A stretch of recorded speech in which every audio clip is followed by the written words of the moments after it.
고등학교 3년간 아침부터 저녁까지 쉴 틈 없이 이어지는 수업.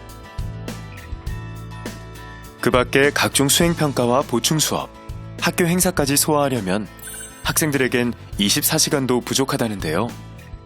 2025년 학생들의 고민을 덜어줄 새로운 교육과정이 찾아옵니다. 고교 학점제 어떻게 생각해요? 삶의 질이 높아져요. 원하는 수업을 들을 수 있어요. 진로 설계에 도움이 돼요. 한편 기대와 더불어 우려의 목소리도 있습니다. 고교 학점제의 성공을 위해선 각 학교의 운영 여건과 더불어 기존 교육제도의 정비가 필요하다는 의견이 제시되고 있는데요. 특히 고교 과정이 입시와 직접 연계된 만큼 대입 개편에 귀추가 주목되고 있습니다. 전면 도입까지 앞으로 4년. 고교 학점제는 과연 교육의 100년 대계를 완성할 수 있을까요?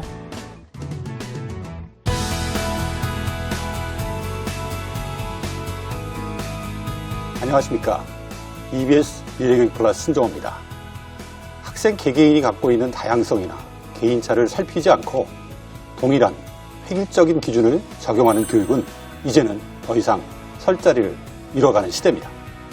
획일화, 서열화, 현재 우리 교육이 갖고 있는 한계점을 극복하고자 2025년부터 고교 학점제가 본격 도입될 예정입니다. 과연 고교 학점제가 도입되면 무엇이 달라질지 오늘 본격적으로 논의해보는 시간을 가져보겠습니다. 오늘 함께 자리해 주실 분들을 소개합니다. 선택권들을 주어질 필요가 있기 때문에 고교 학점제 같은 제도가 도입될 필요가 있다고 보입니다. 다양한 요구나 수준 또는 진로를 가진 학생의 요구에 부합하기 위해서 학점제가 필요하다고 생각합니다. 고교 학점제를 계기로 해서 정말 그 취지에 맞는 교육과정이 운영될 수 있게끔 간다라고 보시면 될 것 같습니다. 고교 학점제 제대로 되려면 학교 자치 시스템이 제대로 구축이 되어야 합니다.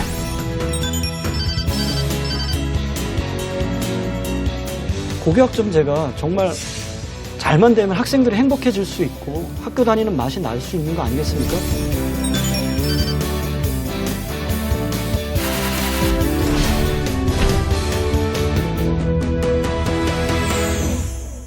(2025년부터) 이제 고교 학점제가 전면 시행이 되는데 이게 지금 초등학교 6학년부터 적용이 되는 것 같아요. 그래서 제가 학부모들 만나보면 그게 뭐예요? 이렇게 막 물어보는 분들이 되게 많거든요. 맞아요. 들어보셨죠? 맘카페에서 제가 살짝 봤는데 뭐 일단 나뉘더라고요, 의견이요. 네. 오, 되게 신박하다라는 의견도 있고 지금 대입 환경 속에서는 이거 불가능하다, 공용불이다. 좀 굉장히 이야기들이 많으시더라고요, 보니까요. 그렇죠. 네, 논쟁이 많습니다. 김영훈 팀장님, 고교 학점제 뭔지 좀 많은 분들이 궁금해하시는데 설명을 좀 해주시죠. 간단하게 말씀드리면 예. 학생들이 자신의 적성과 진로에 따라 다양한 과목을 선택하고요. 그리고 이수 기준에 도달했을 때 이제 학점을 취득하게 됩니다. 이렇게 취득한 학점이 누적해서 졸업을 할 수 있게 되는 그런 제도가 바로 고교 학점제입니다. 옛날에 대학교 때 제가 했던 많이 듣던 얘기인데 그런 건데 영무사님 그런 거라면 지금의 고등학교 시스템을 완전히 바꾸는 거라고 저는 생각이 들거든요. 사실 제가 대학교 갔을 때 제일 당황했던 게 제가 시간표 짜는 거였거든요. 학점 따라가지고. 그렇죠. 네, 제일 그게 좀 새로웠는데 그러면 이런 새로운 어떤 시스템이 도입되는데 단계나 뭐 이런 게 있나요? 네, 우선은 이 대학에서의 그 학사 운영 시스템이 그대로 적용된다라고 보기는 조금 어려울 것 같고요. 대학에서는 학과나 전공이 있고 이제 그에 따른 과목이나 교육 과정을 이수하게 되는데 고등학교 같은 경우에는 우선은 학생들의 진로나 적성을 충분히 탐색할 수 있게끔 하고 그를 바탕으로 해서 학생들이 원하는 과목을 선택하고 다시 말하면 학생별로 교육 과정들이 다양하게 구성이 되고 또 아이들은 다양한 그 교육 과정을 이수하게 되는 그런 방식이라고 보시면 되겠습니다. 세 가지를 좀 중점으로 두고 있는데요. 첫 번째는 학생들의 수요를 반영한다라는 부분. 두 번째는 진로와 학업 설계 지도를 강화한다라는 부분, 세 번째는 그 과목을 책임 있게 이수한다라는 부분, 이렇게 좀 세 가지 중점 사항이 있습니다. 학점제를 저희가 좀 단계적으로 적용을 하게 되는데요. 먼저 2020년 작년이었죠. 마일스톤부터 먼저 학점제가 적용이 되었고요.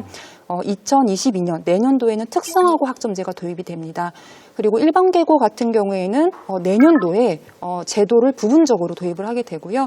25년도에 전체 고등학교를 대상으로 대상으로 전면 적용하는 좀 단계적인 과정을 거쳐서 제도가 도입된다고 보시면 되겠습니다. 이 고등학교 때까지는 그냥 공통기본과정을 좀 이수하게 하고 대학 와서 자기의 적성이나 전공에 맞게 좀 그 교과 선택을 하도록 하는 게 맞지 않느냐, 이전처럼 이렇게 생각할 수 있는데 이 고교 단계부터 이 학점제를 도입해야 될 이유가 뭔지 이게 분명하게 이제 설득이 안 되면 제가 말씀드렸던 내용에 대해서 뭐 이야기가 상당히 어려울 것 같거든요. 우리 팀장님 어떻게 설명할 수 있을까요?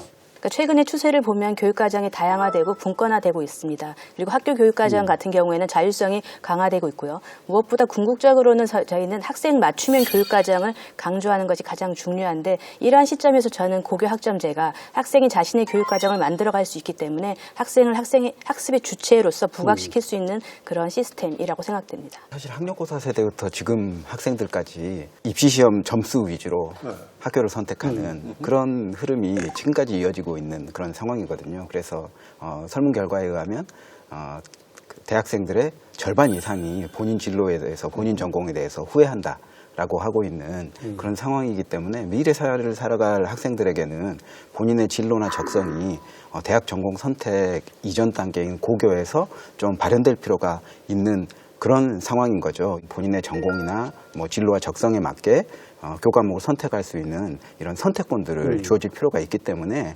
고교 학점제 같은 제도가 도입될 필요가 있다고 보여집니다. 모든 학생들이 다 대학에 진학하는 것은 아닙니다. 고등학교가 그 학생의 마지막 교육 기관일 수도 있습니다. 그런 차원에서 학교에서 학생이 자신의 수준에 따라서 그리고 자신의 관심에 따라서 어떤 영역을 구축할 수 있는 그런 교육과정 자체가 있어야 되는데 없었다라는 거죠. 그래서 이제는 학생들이 자신의 수준에 따라서 과목을 선택할 수도 있고 진로에 따라서 관심 영역에 따라서도 과목을 선택할 수 있기 때문에 이제 배우지 못하고 졸업하는 친구들은 고교학점제 체제에서는 없어지지 않을까라는 생각이 듭니다. 저도 교육 현장에 있었지만 이게 교육 현장에 이게 적용이 될까? 자꾸 그런 생각이 드는데 어쨌든 지금 이런 어떤 그 학점제라는 것들이 지금 현재의 어떤 시스템 속에서는 불가능한 건가요? 이제 그런 부분들이 사실은 여러 가지 좀 여건상 제대로 구현되지 못한 측면이 좀 있어 왔고요. 고교학점제를 계기로 해서 정말 그 취지에 맞는 교육과정이 운영될 수 있게끔 간다라고 보시면 될 것 같습니다. 저희가 이 고교학점제를 준비하기 위해서 2018년부터 고교학점제 연구학교와 선도학교를 운영하기 시작을 했고요. 당시에는 105개교로 시작을 했습니다. 그런데 이듬해에는 354개, 그리고 작년에는 732개, 올해는 1,457개로 전체 고등학교의 60%가 참여를 해주고 계십니다. 다시 말하면 이제 고등학교 현장에서부터 학생 맞춤형 교육을 향한 어떤 변화의 필요성을 느끼고 계시고 그런 변화를 향해서 이제 나아가고 계십니다. 이런 것들을 제도화하고 또 뒷받침해주고자 하는 것이 바로 고교 학점제라고 보시면 될 것 같습니다. 국장님은 어떻게 생각하세요? 일단은 뭐 입시, 평가, 수업 이 3박자가 전체적으로 걸림돌이 되어 왔다라고 보거든요. 사실은 현재 교육과정 2015 개정 교육과정도 1학년 때는 필수 공통 과목을 배우고 뭐 2, 3학년에는 일반 선택 과목과 진로 선택 과목을 선택하도록 짜여져 있는 교육과정입니다.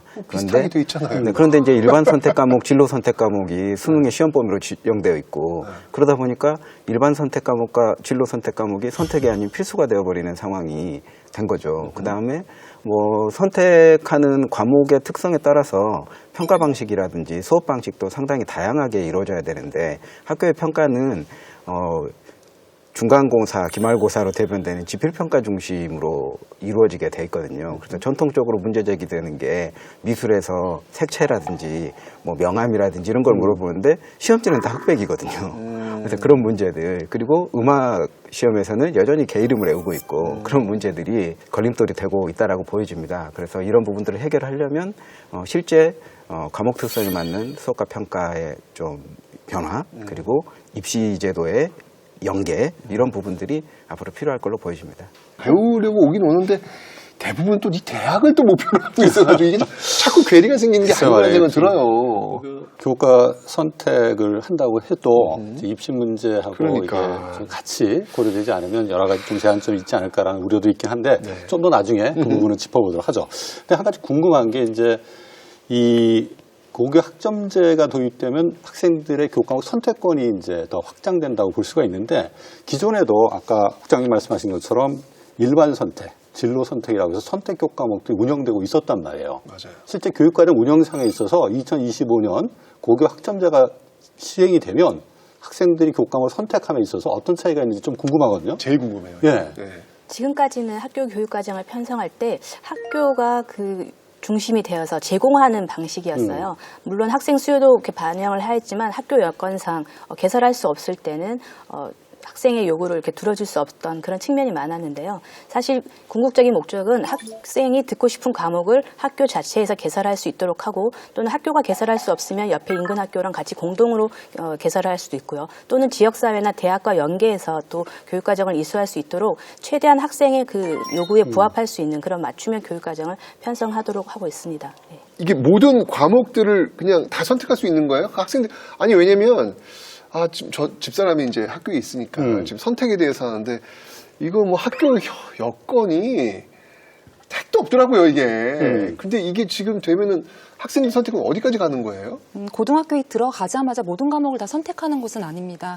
고등학교 단계에서 갖춰야 될 어떤 기초 소양이라든지 기본 학력 이런 것들을 함양하기 위한 공통 과목을 먼저 이제 듣게 되고요.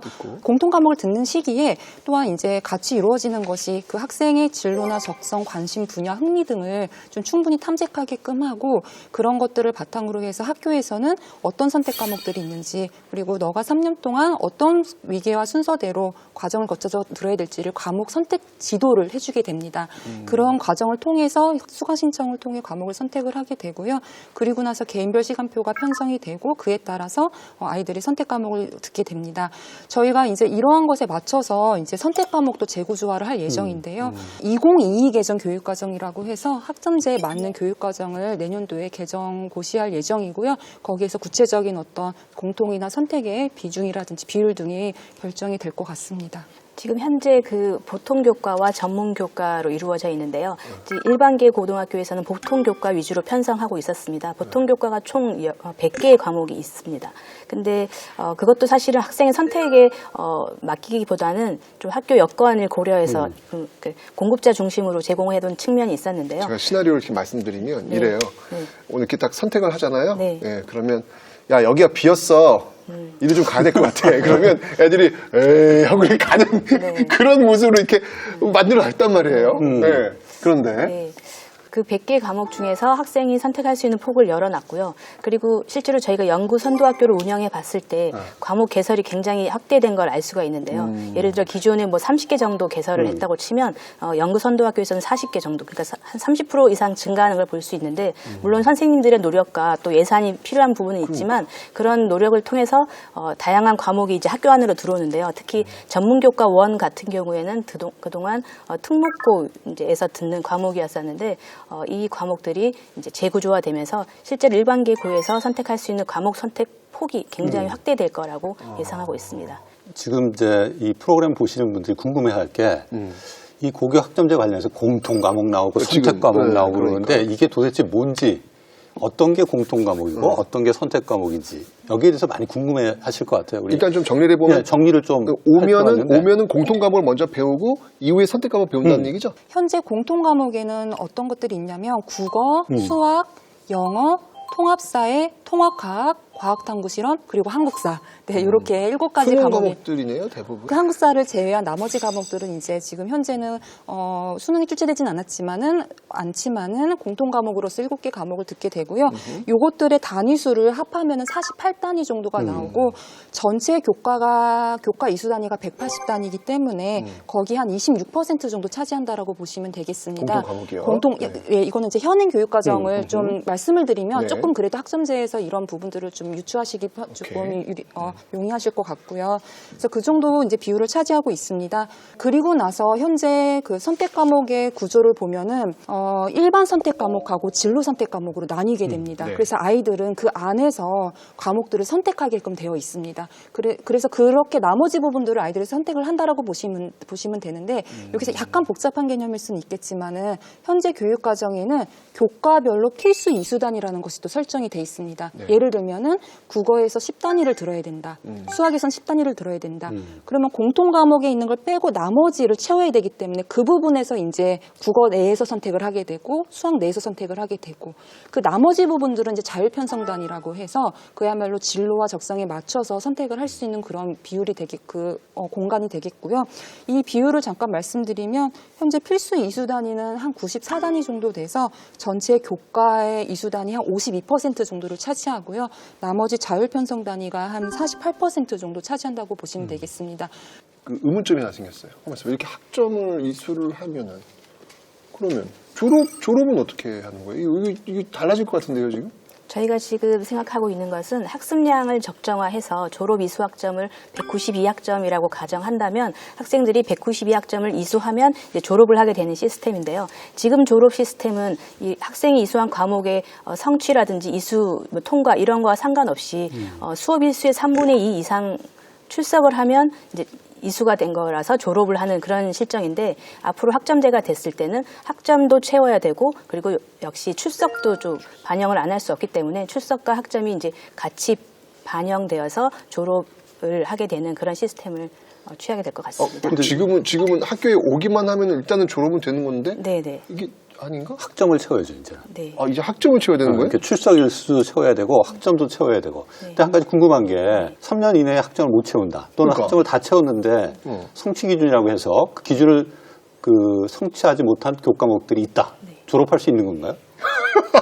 궁금하네.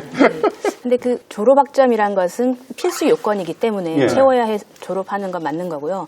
그리고 다른 나라의 제도를 조금 도입해 보면 이제 졸업증 이전에 이수라는 게 있어요. 이수 확인증이라는 게 있는데 학생이 만약에 한두 과목 정도 몇 학점 일정 정도의 학점이 펑크가 나서 또는 미이수가 되어서 졸업을 하지 못할 경우에 그 학생을 한 학기 더 고등학교에 놔두느냐. 이것도 그 학생의 개인적 인생으로 보면은 좀 굉장히 소모적인 거일 수도 있거든요. 그러면 걔들이 다른 곳에서 학점을 이수할 수 있고 또 추가적으로 나중에 채워서 졸업학점을 채우면 졸업할 수 있도록 하는 그런 제도도 있을 것 같습니다. 그러니까 학교 밖에서 자기가 어떤 비형식 학점이라도 채우면 졸업할 수 있는 길도 열린다. 네, 그렇게 봐야 되나요? 거라고 예상되고 네, 있습니다. 이 부분은 제가 조금 첨언을 조금 혁신적인 드려야 안인데, 될 것 같습니다. 네, 우선은 저희가 학점제 도입하면서 가장 크게 바뀌는 부분이 바로 과목 이수 기준이 생긴다라는 것입니다. 네, 그 이수 기준은 저희가 두 가지로 지금 보고 있고요. 하나는 과목별 과목 출석률. 그래서 수업 횟수의 3분의 2 이상을 채워야 된다라는 그런 과목 출석률 조건과 그다음에 학업 성취율 40% 이상을 성취를 해야 된다. 이 두 가지 조건의 과목 이수 기준으로 설정이 되고요. 그 기준을 넘었을 때 그 과목에 대한 학점을 취득하게 됩니다. 그 취득한 학점이 차곡차곡 쌓여서 졸업 이수 학점인 192에 도달하게 되면 이제 졸업을 하게 되는 구조인 거죠. 근데 이제 아까 말씀을 하신 것처럼 만약에 이제 이 192학점을 채우지 못했다. 다시 말하면 미이수가 발생한 그런 과목이 생겼다라고 했을 경우에는 그럴 것 같아요. 네, 그렇다면은 사실은 저희가 졸업 기준 자체가 192학점이기 때문에 졸업 기준에 도달하지는 못하는 부분인 거죠. 그래서 저희가 사실은 이 방안을 보시면은 제1의 원칙이 뭐냐면은 바로 미이수를 예방하는 데 중점을 둔다입니다. 그러니까 결국은 그것을 3년 내내 끝까지 끌고 가는 게 아니라 만약에 어떤 중간에 과목을 미이수하는 상황이 발생했다라고 하면 발생할 것 같다, 예상이 된다라고 하면은 그 부분에 대해서 예방 지도를 철저하게 한다라는 부분이 가장 최우선의 원칙이어서요.